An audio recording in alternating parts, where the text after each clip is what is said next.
Hello achievers, A4 का study time में आपका स्वागत है। और आज इस वीडियो पे हम पढ़ने वाले हैं क्लास 12 के फिजिक्स के chapter number 1 electric charge and field के न्यूमेरिकल्स को। और इस वीडियो पे हम पढ़ेंगे न्यूमेरिकल्स नंबर 22, 22 इससे और आगे तक के। ठीक है, देखिए तो शुरू करते हैं हम सीधे क्वेश्चन नंबर 22 को। इसमें दिया गया है कि दो बिंदु आवेश प्लस 9e एवं प्लस ई एक दूसरे से 16 सेंटीमीटर की दूरी पर रखे हैं। दो आवेश अपने पास, एक प्लस 9e है और एक प्लस का ई है। ये दोनों आवेश एक दूसरे से 16 सेंटीमीटर की दूरी पर स्थित हैं। ठीक है, पहले हम इतना बना लेते हैं। देखो क्वेश्चन नंबर ये मेरा है 22।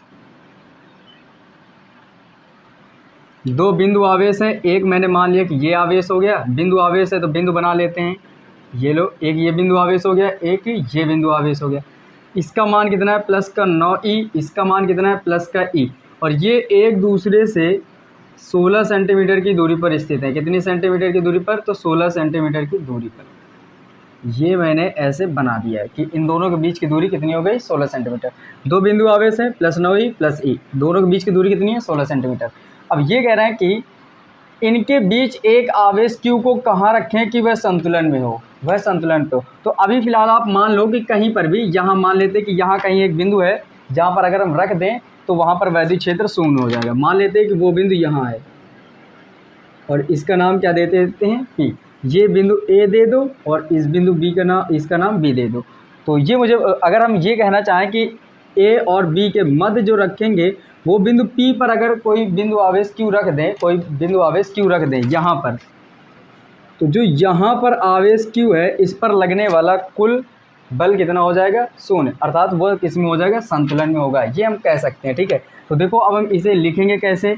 आपसे अगर हम ये कहें कि संतुलन में है तो इसका मतलब आप क्या समझोगे, मतलब ये होता है कि संतुलन की स्थिति का, कि जैसे हम ऐसे खड़े हैं, ठीक है, अगर हम ये आराम से ऐसे खड़े हैं तो इसका मतलब कोई इधर से बल लगाए और कोई इधर से बल लगाए, दो लोग बल लगाए मुझ पर, और बल ऐसे लग रहे हो कि मैं अपनी जगह से कहीं ना हिलूं, मैं जहाँ पर खड़ा हूँ वहीं पर खड़ा रहूँ। तो इससे आपको ये पता चलेगा कि मैं जैसे था वैसे ही हूँ, मतलब कि मैं संतुलन में हूँ। तो आप ये समझ गए कि अगर किसी वस्तु पे संतुलन, कोई चीज़ संतुलन में है तो उसके मतलब जो दोनों ओर बल लग रहे होंगे वो कैसे हो जाएंगे, इक्वल हो जाएंगे आपस में। अगर सोचो कि जैसे ये बल ज़्यादा है, ये बल कम है, तो मैं संतुलन की स्थिति में ना होकर जिधर ज़्यादा बल लगेगा उधर की ओर ड्रॉप कर जाऊँगा, अगर इधर की ओर लग रहा है तो इधर की ओर निकल जाऊँगा। तो इससे क्या पता चलता है कि अगर संतुलन में है तो वो वस्तु वहीं पर रहेगी। और ये कब हो सकता है, जब इधर का बल आपस में बराबर हो जाए। तो ठीक इस कंडीशन को हम यहाँ फॉलो करेंगे। देखो यहाँ हम क्या लिख दिए, मैंने मान लिया है कि बिंदु P पर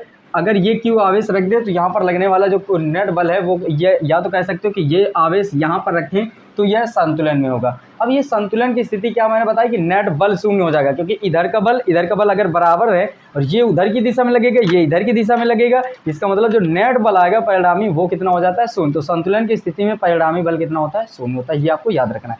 तो अब हम देखो सीधे लिखेंगे प्लस 9e के कारण बिंदु P पर रखे आवेश Q पर लगने वाला बल। देखो ये प्लस है, ये प्लस E है 9e, तो इसके कारण कुछ इस पर बल लगेगा क्योंकि ये आवेश है, ये भी आवेश है, ये भी आवेश है। तो ये प्लस का है, ये भी प्लस का Q है, तो ये प्लस वाला इस प्लस वाले को बाहर की ओर प्रतिकर्षित करेगा, ये आप तो जानते हो, क्योंकि समान प्रकृति के आवेश एक दूसरे को प्रतिकर्षित करते हैं। तो जो A वाला आवेश है वो बिंदु P पर रखे आवेश Q को इधर की ओर धक्का देगा, और मान लेते हैं इसका बल कितना है, F1। ठीक वैसे ही जब आप इधर खड़े हो जाओगे और B वाले आवेश से बात करोगे तो जो B वाले रखे आवेश है इस P वाले पर रखे आवेश को इधर की ओर धक्का देगा। तो जो F2 का मान होगा वो मान लेते हैं इधर की ओर। ये F1 और F2 दोनों परस्पर विपरीत हो गए। ऐसा क्यों हुआ, क्योंकि ये भी प्लस है, ये भी प्लस, तो ये वाला इसको बाहर की ओर धक्का देगा, तो इसके कारण इस पर लगने वाले बल की दिशा बाहर की ओर हो गई। अब आपको ये समझ लेना है कि मैंने दोनों दिखा दिए। अब F1 की वैल्यू निकालनी है, आपको F2 की वैल्यू निकालनी है। ठीक है, ये मान लो कि बीच में आदमी खड़ा है और एक इधर की ओर बल लगा रहा है इस पर, और इसी पर एक लोग इधर की ओर बल लगा रहे हैं। अगर इनका परिणामी शून्य हो जाएगा तो ये यहीं पर रहेगा, मतलब इस पर ये संतुलन की स्थिति में बना रहेगा। हम पहले ये लिखेंगे कि इस आवेश के कारण इस बिंदु P पर रखे आवेश Q पर लगने वाला बल, तो लिखेंगे प्लस 9e के कारण बिंदु P पर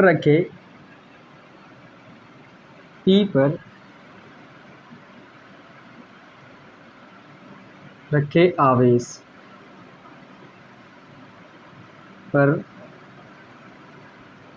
लगने वाला बल, लगने वाला बल यही लिख देते हैं, ठीक है। और F बराबर कूलाम के नियम से लिखेंगे, और वो क्या होता है 1/4πε0 Q1 Q2 बटे में R का स्क्वायर। अब एक बात ये फंसती है कि यहाँ पर देखो आपने आवेश तो मान लिया इसका Q1 हो गया, इसका आवेश Q2 हो गया, ये जो दूरी ले रहे हो कहाँ से कहाँ पर निकालो, +9e के कारण बिंदु P पर रखे आवेश पर, तो यहाँ से यहाँ तक जो +9e है, यहाँ से P पर रखे आवेश, तो यहाँ से यहाँ तक की दूरी चाहिए। अभी तो मैंने आपको बताया ही नहीं कि यहाँ दूरी कहाँ है, तो दूरी तो निकालनी होगी क्योंकि ये दूरी मांगता है, जिस आवेश के कारण जहाँ तक निकाल रहे हो वहाँ तक की दूरी। तो हम क्या करते हैं कि यहाँ से मान लेते हैं इस +9e से इस बिंदु P तक की दूरी कितनी है x, हम कितनी मान लेते हैं x दूरी पर है।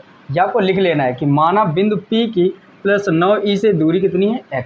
अब आपको ये अगर पता चल गया कि टोटल दूरी कितनी थी, यहाँ से देखो यहाँ से यहाँ तक की दूरी कितनी है 16 सेंटीमीटर, यहाँ से यहाँ तक आपको पता चल गया कि इतनी दूरी मैंने मान ली x, टोटल 16 थी, इतनी x है, तो इतनी कितनी बची होगी 16 में से इतनी घटा दो, जो बचेगी वो इधर हो जाएगी। तो अगर आप देखना चाहोगे तो यहाँ से यहाँ तक की जो दूरी निकलेगी वो 16 में से इसको घटा कर आएगी, तो 16 - x आ जाएगी।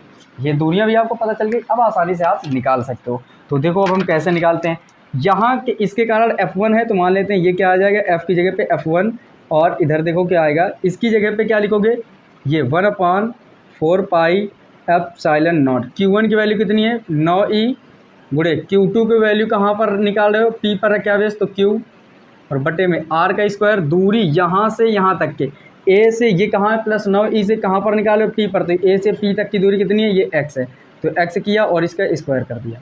यहाँ पर इन वाले क्वेश्चन में जिसमें संतुलन में क्या है या उन पर परिणामी बल शून्य, ऐसे क्वेश्चन में आए तो आपको इनकी वैल्यू चेंजमेंट बिल्कुल नहीं करनी है, उससे बहुत बड़ा फायदा होगा आपको, ठीक है। ये समीकरण बस एक बनाकर छोड़ देना है। अब आप क्या लिखोगे, +e के कारण बिंदु P पर रखे बिंदु आवेश Q पर लगने वाला बल, तो लिखोगे +e के कारण बिंदु P पर रखे आवेश, बिंदु P पर रखे आवेश पर लगने वाला बल, लगने वाला बल, ठीक है। फार्मूला तो यही होगा, बस इस बार F2 कर देंगे हम लोग, तो F2 बराबर ये वैल्यू तो पूरी सेम रहेगी 1/4πε0।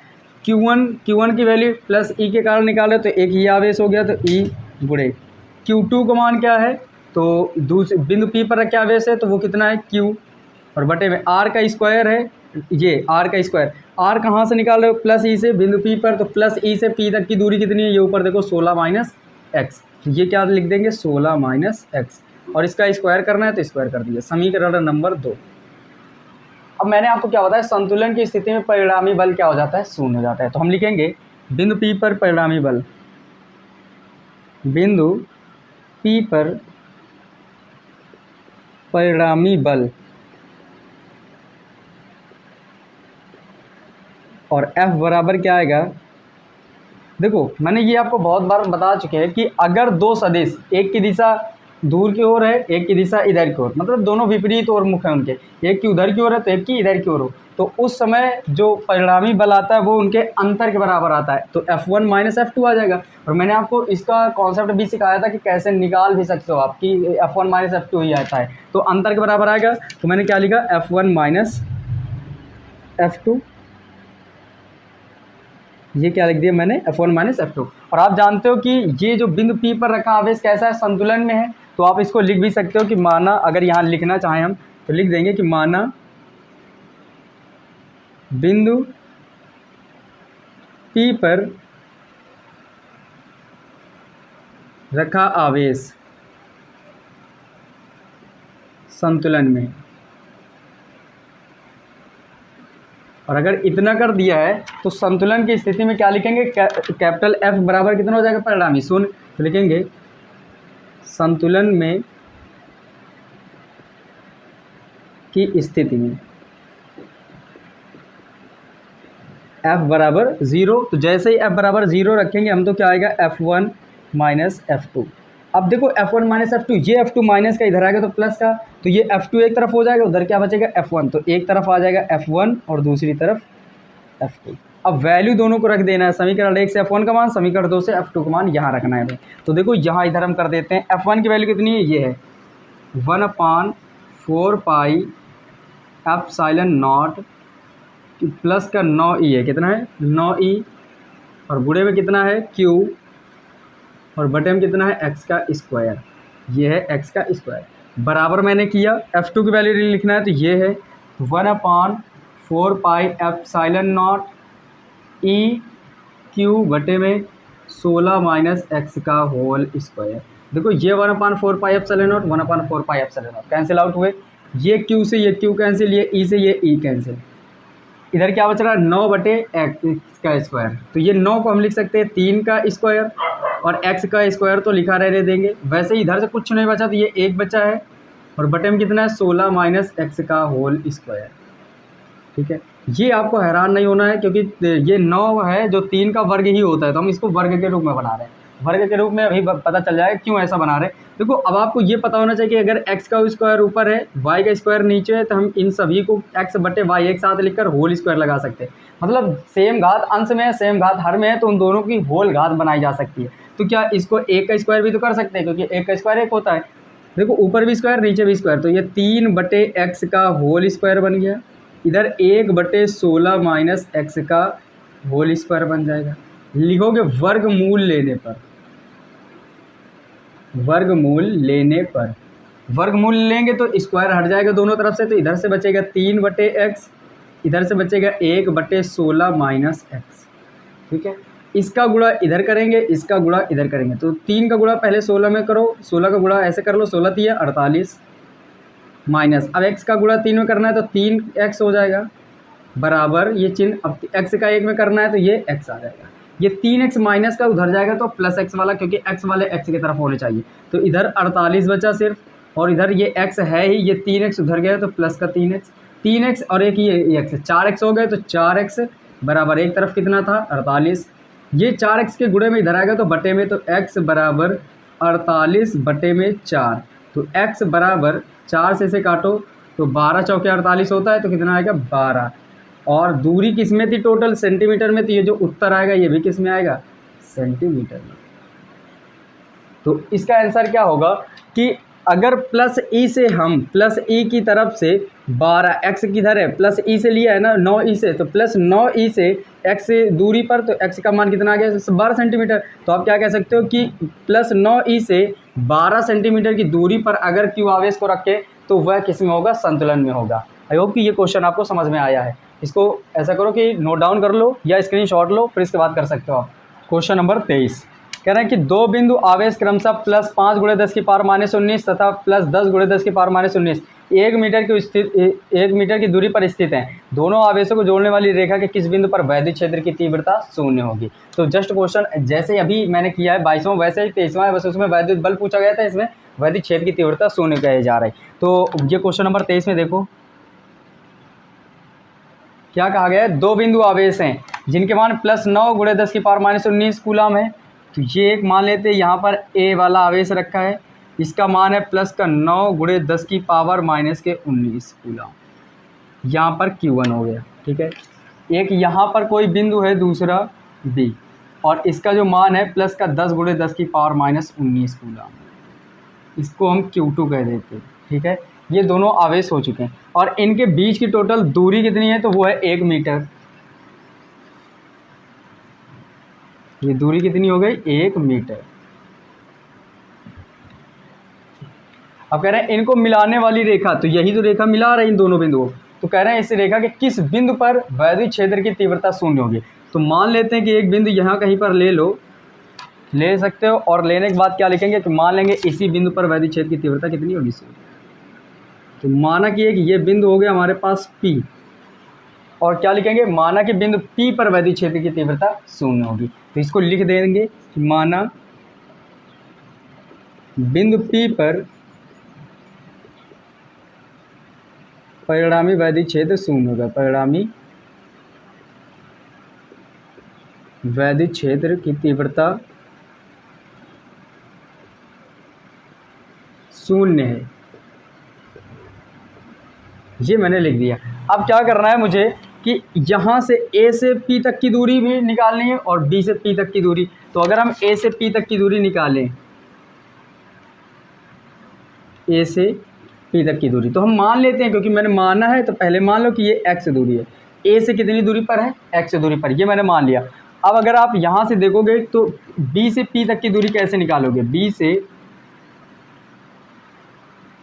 पी तक की दूरी, अब बी से पी तक की दूरी के लिए आपको समझना है, टोटल दूरी 1 मीटर थी, ये इतनी 1 मीटर थी, इतनी एक्स मुझे पता चल गई है, तो इतनी कितनी बची होगी?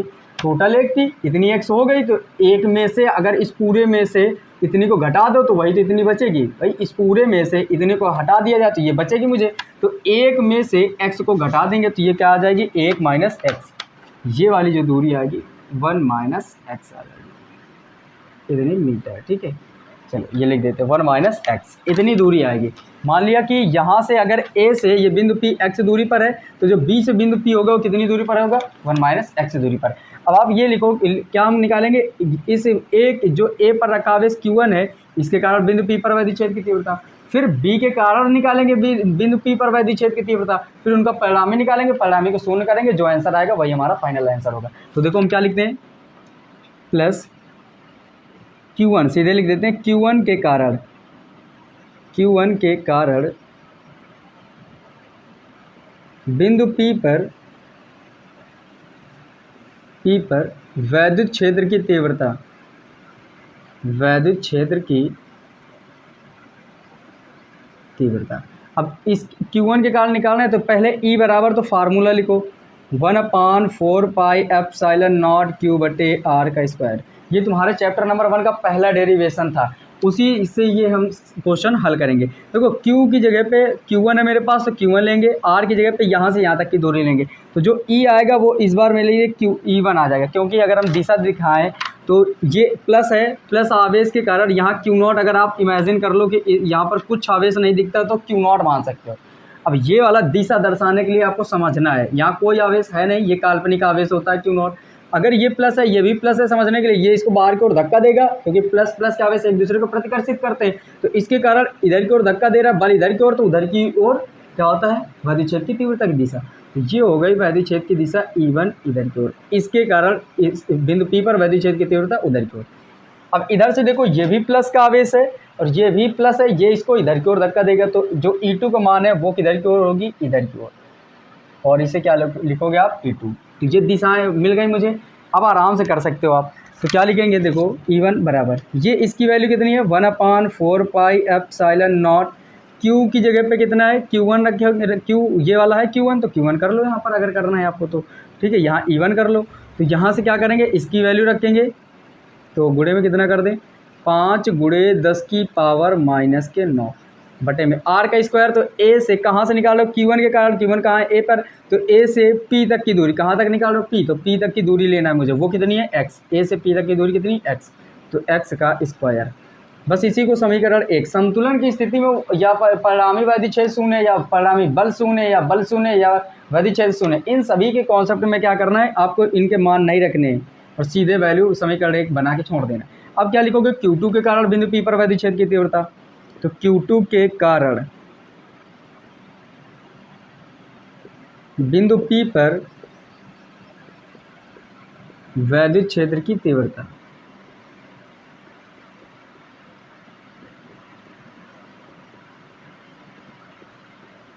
और इसको क्या मानेंगे हम लोग? E2। उसके कारण कितना है? E2। और E2 कैसे निकलेगा? ये तो सेम रखना है, 1/4 पाई एप्सिलॉन नॉट। दूसरी बात क्या है? इस बार Q की जगह पे Q1 की जगह पे Q2 आया, Q2 का मान कितना है? 10 गुणे 10 की पावर -9 बटे में R स्क्वायर। तो यहाँ से B से P तक की दूरी, क्योंकि आपने Q2 कहाँ पर रखा है? B पर, तो कहाँ तक निकालो? P पर, B के कारण P पर, तो B से P तक की दूरी चाहिए, तो B से P तक की दूरी कितनी? 1 - x, तो 1 - x रखोगे और इसका स्क्वायर कर दोगे, क्योंकि दूरी का स्क्वायर है। इसको समीकरण 2 बनाओगे। अब लिखोगे बिंदु P पर परिणामी वैद्युत क्षेत्र की तीव्रता, बिंदु P पर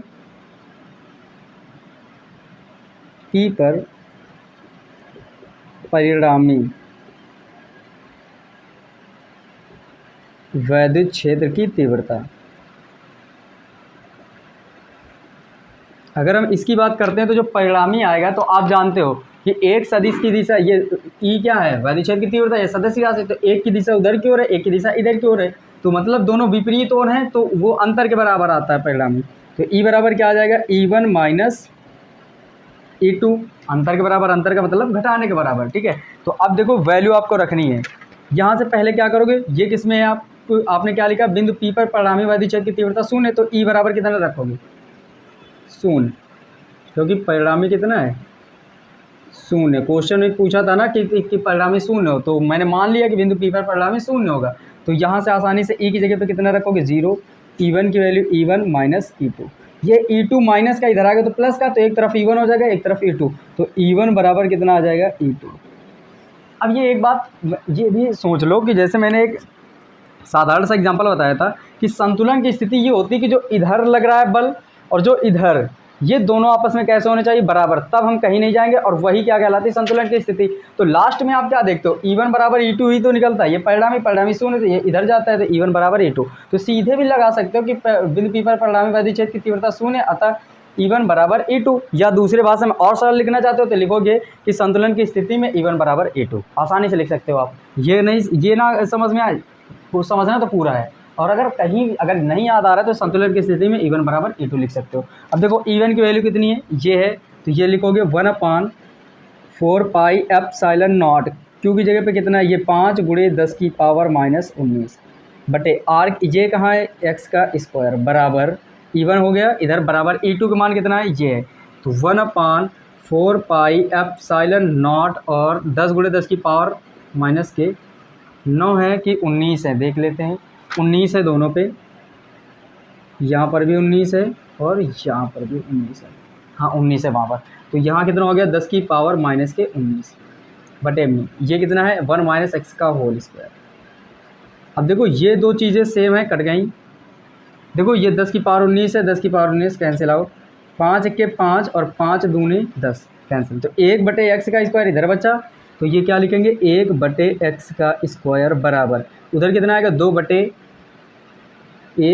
- x का होल स्क्वायर, ये बनेगा। अब इसको आपको सरल करना है, तो इधर क्या आएगा, 1/x का स्क्वायर, और इधर कितना, 2/1 - x का होल स्क्वायर।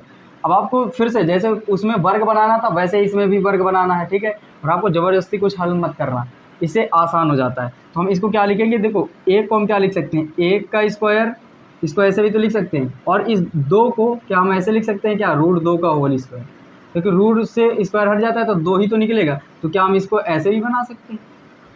इस मैंने 2 को क्या कर दिया, √2 का स्क्वायर, 1 का स्क्वायर कितना होता है, 1 ही, तो 1 को सीधे स्क्वायर, अब ऊपर नीचे दोनों में स्क्वायर आ गए तो होल स्क्वायर बना देंगे, जैसे पीछे बनाया। इसको क्या लिख देंगे, √2 बटे ये 1 - x का होल स्क्वायर, ऐसे बन गया।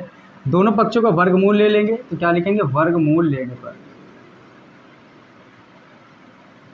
वर्गमूल लेते हैं तो इधर से क्या आएगा, 1/x, इधर से √2/1 - x, 1 - x का गुणा इधर, x का गुणा इधर, ये 1 - x का इसमें करेंगे तो टोटल कितना आएगा, 1 - x, इधर करेंगे तो √2x आ जाएगा, ये x माइनस का उधर जाएगा तो प्लस का हो जाएगा, ये 1 रहा, इधर कितना आएगा, √2x तो है ही, प्लस का ये x हो जाएगा, तो क्या करेंगे, ये 1 है, उधर इधर x कॉमन हो रहा है, ये 1 इक्वल, ये क्या आएगा, x कॉमन हो रहा है, इससे √2 बचा, इससे 1 बचा, ऐसे बन गया। √2 की वैल्यू आप जानते हो कि यहाँ लिख देते हैं, √2 का मान कितना होता है, 1.414 इतना होता है, तो ये क्या आएगा, ये x के इतना गुणे में इधर बटे में आएगा, तो हम क्या लिख देंगे, पहले मान रख लो, 1 बराबर ये x है, √2 का मान कितना है, 1.414, और प्लस का कितना है, 1। देखो मैंने ये सिखाया था आपको कि दशमलव से पहले वाले को रुपए पढ़ा करो, बाद वालों को पैसे, और रुपए रुपए के साथ जुड़ते हैं, पैसे पैसों के साथ। ये 1 रुपये इतने पैसे लिखा है और ये 1 रुपये लिखा है, तो 1 रुपये ये, 1 रुपये ये, 2 रुपये और इतने पैसे लिख देते हैं सीधे, तो 1 बराबर 1 रुपया ये, 1 रुपया ये, इतने पैसे, तो रुपया रुपया मिलकर जुड़ गए, तो 1 रुपया ये, 1 रुपया 2 रुपये हो गए, तो ये x लिखेंगे, अब 2 रुपये दशमलव जितने पैसे हैं वो पूरा लिख दो ऐसा, ठीक है। अब ये चीज़ गुणे पे इधर आएगी तो बटे में, तो x बराबर कितना आएगा, 1 बटे में 2.414। अब क्या करते हैं, यहाँ से अगर हम देखें तो दशमलव कितने अंकों में है, 3 अंकों में है, तो 3 अंक से दशमलव हटाए तो 1 2 3 3 0 बढ़ गए। अब यहाँ से इसको काट लो 2 से, तो 2 से ये 1000 बनाए तो 500 बार में कट जाएगा 2 से, और इसको काटोगे तो 2 1 के 2, 2 दूनी 4, और 1 में भाग नहीं जाएगा 0, 2 7 14, कितना आएगा 1200 7। अब क्या करना है, देखो 1200 लिखा, ये 500 तो भाग तो जाएगा नहीं, तो 0 करोगे, ठीक है। और यहाँ से अब कितना हो जाएगा 5000, क्योंकि 500 था, दशमलव लगा दिया तो एक 0 बढ़ा लो तो 5000। अब ये 5000 है, ये मान लो कि 1200 है, तो 1000 लगभग मान लो, तो 5 बार तो जाएगा नहीं, क्योंकि 5 बार में ये 207 है, तो ये भी 5 बार गुणा होगा, ज़्यादा हो जाएगा, तो 4 बार जाएगा, तो 4 बार कर लेते हैं। अब देख लेते हैं आंसर, उसी तरह लिख देते और आप लिख सकते हो। तो कितना आएगा, लगभग 414 मीटर, इतना मीटर दे दें, ये वैल्यू आपकी आएगी। इसका भाग करेंगे तो कितना आएगा, x बराबर लगभग 0.414 मीटर आएगा। लेकिन आपका आंसर 41.4 सेंटीमीटर आ रहा है, तो सेंटीमीटर में चेंज करने के लिए आपको कुछ काम करना होगा। ये 0.414। अब आप जानते हो कि जो मीटर होता है, 1 मीटर बराबर कितना होता है, 100 सेंटीमीटर। तो मीटर को सेंटीमीटर में बदलने के लिए 100 से गुणा करते हो, तो यहाँ क्या कर दोगे 100, और ये जो मीटर है ये किस में चेंज हो जाएगा, आप सेंटीमीटर में।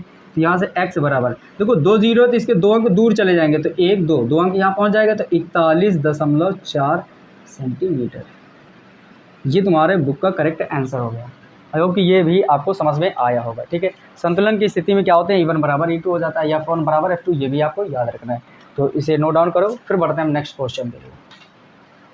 क्वेश्चन नंबर 24 कह रहे हैं 2 बिंदु आवेश जिनके मान क्रमशः 1 माइक्रोकूलाम तथा -0.25 माइक्रोकूलाम है। ये हुआ क्वेश्चन नंबर 24। तो एक ये बिंदु आवेश है, ठीक है, और मान लेते हैं ये कौन सा है, ए नाम है, ये ए वाला पॉइंट है, यहाँ पर एक आवेश है, इसका मान कितना है 1 माइक्रोकूलाम, Q1 मान लेते हैं, और कितना है 1 माइक्रोकूलाम। दूसरा एक बिंदु आवेश है, उसका मान कितना है -0.25। तो मान लेते हैं एक बिंदु यहाँ पर है, इसको B नाम देते हैं, और Q2 आवेश का नाम देते हैं, 0.25 आवेश है, माइनस का माइक्रोकूलाम।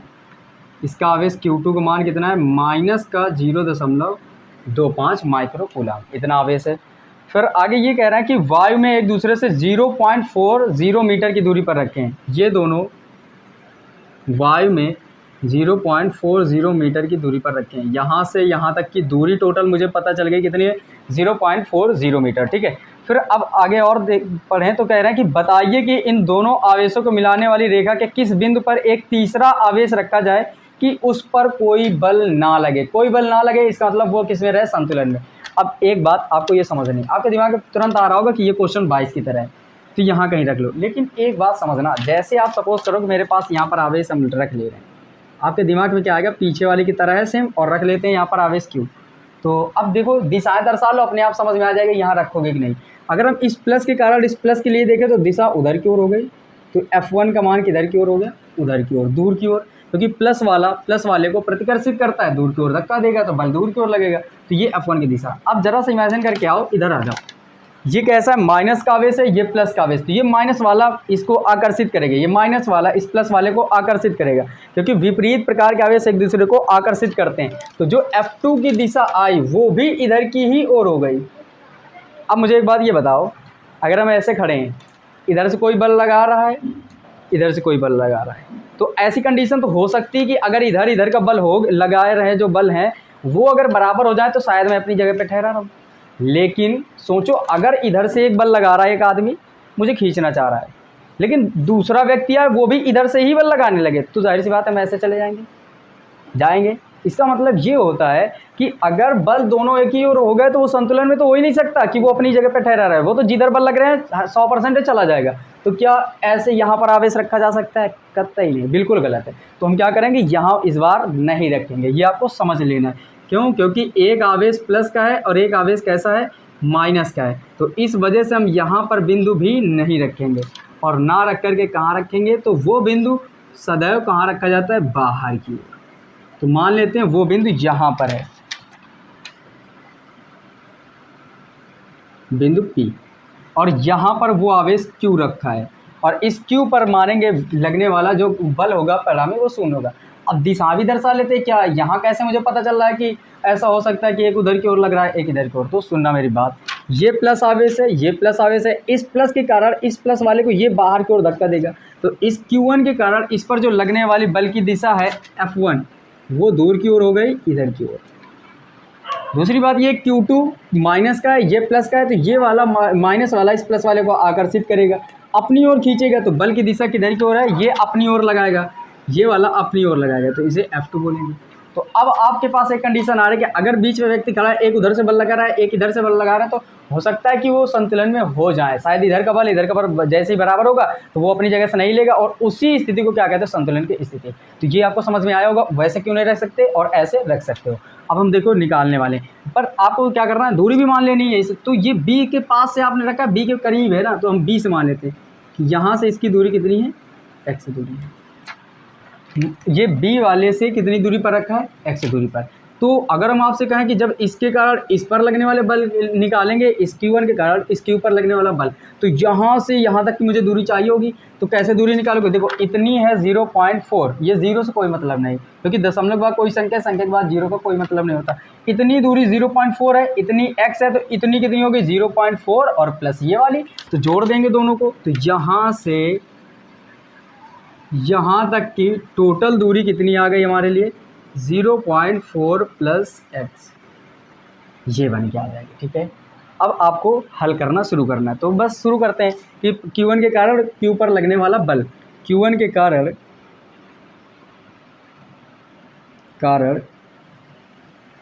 Q पर लगने वाला बल और F किसके नियम से, कूलाम के नियम से आता है, बल सदैव कूलाम के नियम से लेते हैं। 1/4 pi epsilon not Q1 Q2 बटे में R का स्क्वायर। तो ये F1 कर लें, क्योंकि इसके Q1 के कारण कौन सा बल है, F1। अब देखो ये इसको संतुलन की स्थिति या परिणामी बल शून्य है या उस पर कोई बल नहीं कार्य कर रहा है, उस समय आपको इनकी वैल्यू रखना नहीं है, जो भी है वैसे ही लिख दो। 1/4 पाई एप्सिलॉन नॉट, और Q1 की वैल्यू कितनी, किसके कारण निकालो, Q1 के कारण, वो कितना है 1 माइक्रो कूलाम। तो 1 लिखा गुणे 10 की पावर -6 करेंगे, क्योंकि आप जानते हो कि माइक्रो हटाते हैं तो 10 की पावर -6 लाते हैं तो कूलाम हो जाएगा। माइक्रो हटाया क्योंकि आवेश का मतलब सिर्फ कूलाम होता है, माइक्रो हटा दो 10 की पावर -6 ले आओ, कूलाम कर दो, गुणे Q2 का मान कितना है, Q2 कहाँ पर निकालो, Q1 ये हो गया, Q2 ये किस पर निकालो, Q पर, तो यहाँ का आवेश कितना है, Q ही है, ये Q रख देंगे, बटे में R का स्क्वायर। A से इस P तक की दूरी, Q1 से Q तक की दूरी कितनी है, ये 0.4 प्लस x का होल स्क्वायर, समीकरण नंबर 1। अब फिर वैसे ही आप निकालोगे इस Q2 के कारण Q पर लगने वाला बल, तो Q2 के कारण Q पर लगने वाला बल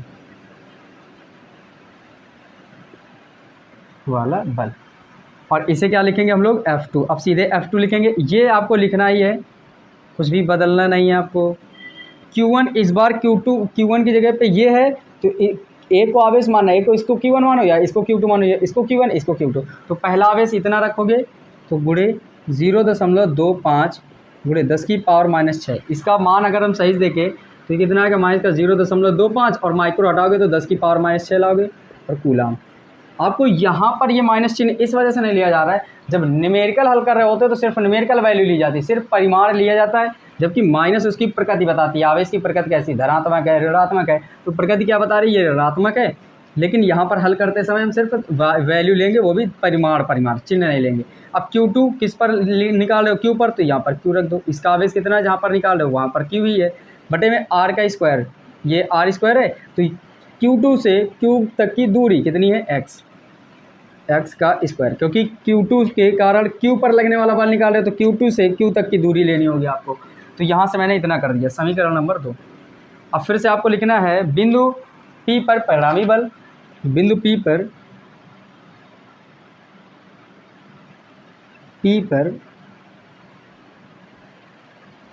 परिणामी बल, और परिणामी बल कैसे निकालोगे, एक की दिशा दूर की ओर है, एक की दिशा पास की ओर है, मतलब एक का मुख उधर की ओर, एक का मुख इधर की ओर, जब विपरीत ओर हो तो उनके अंतर के बराबर होता है। तो जो F बराबर आएगा वो किसके बराबर आ जाएगा, F1 माइनस F2 के।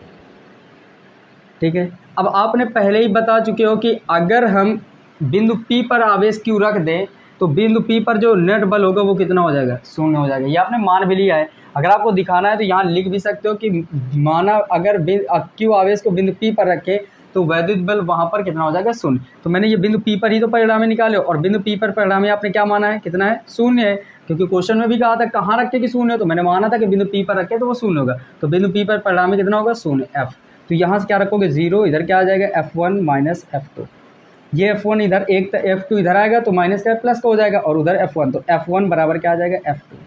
अब F1 और F2 की वैल्यू रखना है मुझे। देखो यहाँ F1 का मान कहाँ है, ये है, तो क्या रखोगे, 1/4 पाई एप्सिलॉन नॉट, और ये कितना है, 1 × 10 की पावर -6, गुणे में कितना है Q, और बटे में R का स्क्वायर है तो कितना, ये 0.4 + x का होल स्क्वायर बराबर F2 का वैल्यू कितनी है, ये है, तो 1/4 पाई एप्सिलॉन नॉट 0.25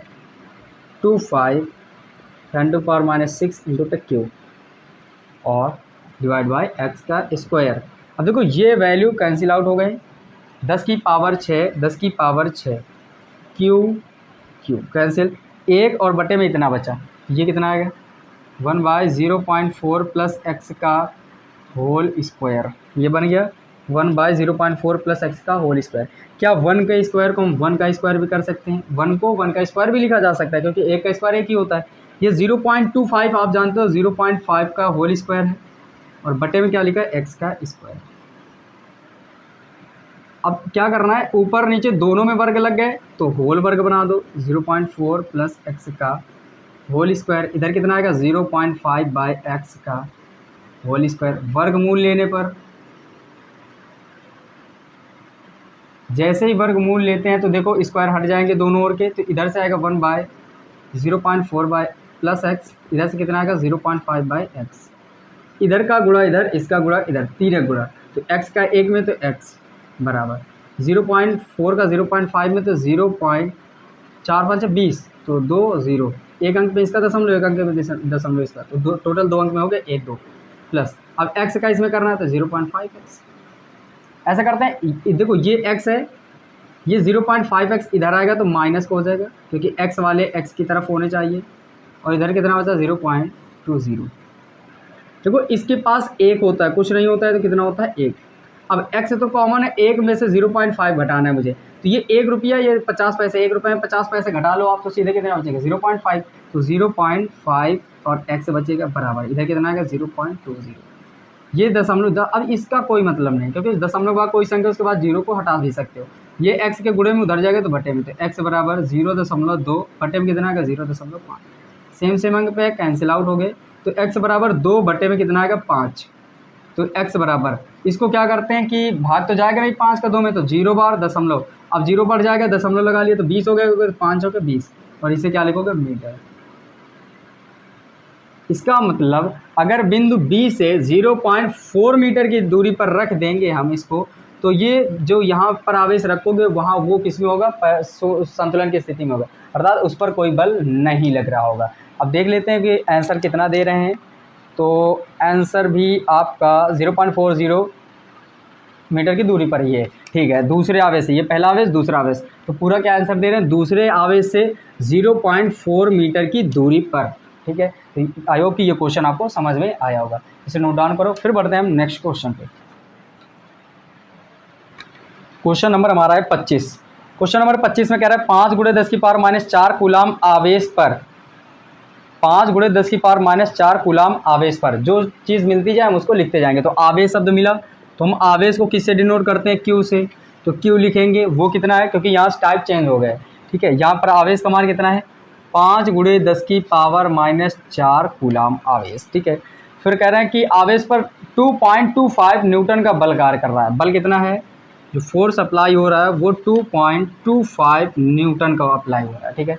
फिर इसके बाद कह रहे हैं कि तो उस बिंदु पर वैद्युत क्षेत्र की तीव्रता ज्ञात करो, मुझे E इंटेंसिटी निकालना है, तो वो क्वेश्चन मार्क। अब अगर हम देखें तो E बराबर क्या होता है, आपने सबसे पहले फार्मूला पढ़ा था F/Q। E बराबर क्या होता है, F/Q। तो E का मान निकालना है, F की वैल्यू रखो कितनी है, 5 × 10⁻⁴ बटे Q का मान कितना है, ये F का मान उल्टा लिख गया है, F का मान ये है 2.25, और बटे Q का मान कितना है, 5 × 10⁻⁴। ई बराबर ये 10 की पावर ये 5 से काट लो तो भाग तो जाएगा नहीं क्योंकि इधर 2 है तो पहले 0 बार जाएगा। फिर अब क्या करोगे 5 अब ये 22 हो गए तो 5 दशमलव लगाए दशमलव लगा दो 5 चौके 20 ऐसे करेंगे हम लोग। फिर यहाँ से कितना आएगा 20 हो गए। अब इसके पास कितना बचा होगा 2 2 5 मिलकर 25 तो 5 5 25 गुणे 10 की पावर ये माइनस के ऊपर जाएंगे तो प्लस के 4 5 से भाग किया तो इतना आया। देखो दशमलव लग 2 है इधर दशमलव से पहले 2 है तो 2 में भाग जाएगा नहीं तो 0 लगा लिया दशमलव लगा दिया। अब ये दोनों अंक ले सकते हो 22 हो गए तो 5 चौके 20 2 बचे होंगे 25 हो गए 5 5 25 गुणे 10 की पावर ये माइनस वाले तो ऊपर गए प्लस की 4 तो ई बराबर ये एक अंक हम दूर की ओर ले जा रहे हैं दशमलव तो एक अंक यहाँ लेकर आओगे तो 4.5।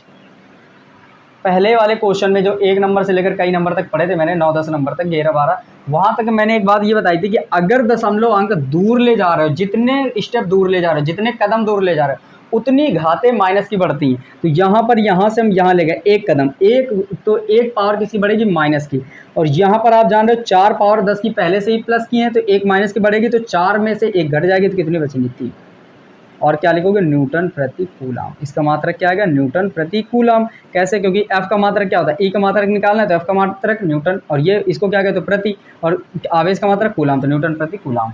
तो ये रहा क्वेश्चन नंबर 25। अब क्वेश्चन नंबर 26 भी देख लेते हैं।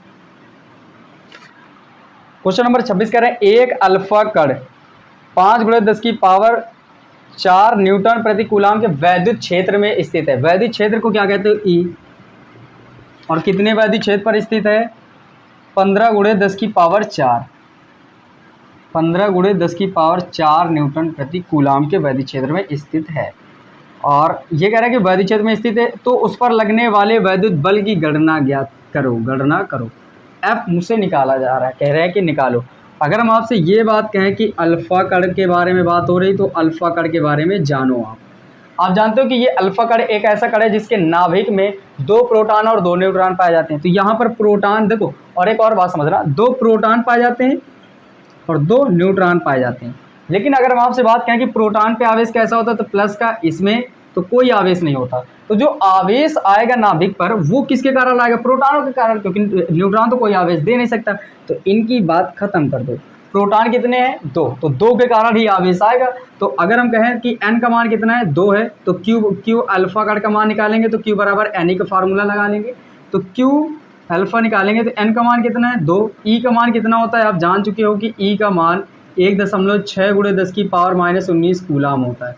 तो यहाँ रखोगे 1.6 गुणे 10 की पावर -19 तो यहाँ से 16 दूने 32 तो 3 2 एक अंक पे दशमलव तो ऐसे कर दो गुणे 10 की पावर -19 कूलम। अल्फा कण का आवेश भी मुझे पता चल गया क्यू अल्फा 3.2 गुणे 10 की पावर -19 कूलम इतना निकाल लिया। अब आप ई बराबर ये फार्मूला लगाओगे ई बराबर एफ बटे क्यू वाला तो लिखोगे ई बराबर एफ बटे क्यू। तो यहाँ से इससे अगर हम फार्मूले से देखें तो एफ का मान निकालना है तो ये क्यू इधर बटे में इधर आएगा तो गुणे में हो जाएगा। तो एफ बराबर क्या आ जाएगा ई और क्यू ई क्यू ये बटे में इधर आ गया गुणे। एफ का मान निकालना है मुझे ई की वैल्यू ये दी है 15 गुणे 10 की पावर 4 गुणे क्यू का मान कितना है ये निकला है 3.2 गुणे 10 की पावर -19। एफ बराबर गुणा करो 15 का 2 में करो तो 15 दूने 30 के 0 हासिल आ गया 3 और 15 3 45 3 48 एक अंक पे दशमलव तो एक अंक पे दशमलव करो तो गुणे 10 की पावर की बात करो ये 19 माइनस की 4 प्लस की तो 19 माइनस में से 4 प्लस की घटी तो कितनी बचेगी -15। अभी थोड़ा सा और ये काम करो कि ये दशमलव अंक अपनी ओर एक अंक खिसका लो तो यहाँ पर है यहाँ आ जाएगा।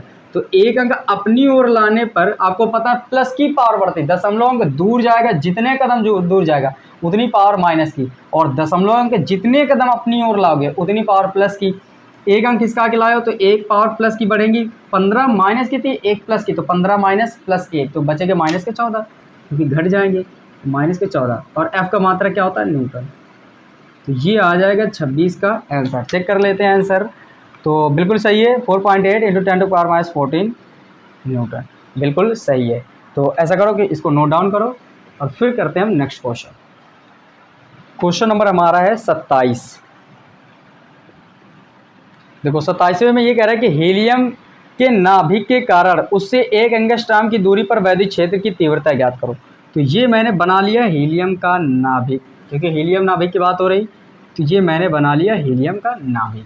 अब कह रहे हैं कि इससे इसके नाभिक से 1 एंगस्ट्रॉम की दूरी पर, तो मान लेते हैं ये दूरी मुझे दिखा रही क्या है, हम ऐसे ही दिखा देते हैं 1 एंगस्ट्रॉम। यहाँ तक मान लेते हैं कितनी हो जाएगी, 1 एंगस्ट्रॉम, 1 एंगस्ट्रॉम। तो ये हीलियम का नाभिक यहाँ से यहाँ तक की दूरी कितनी हो गई, 1 एंगस्ट्रॉम।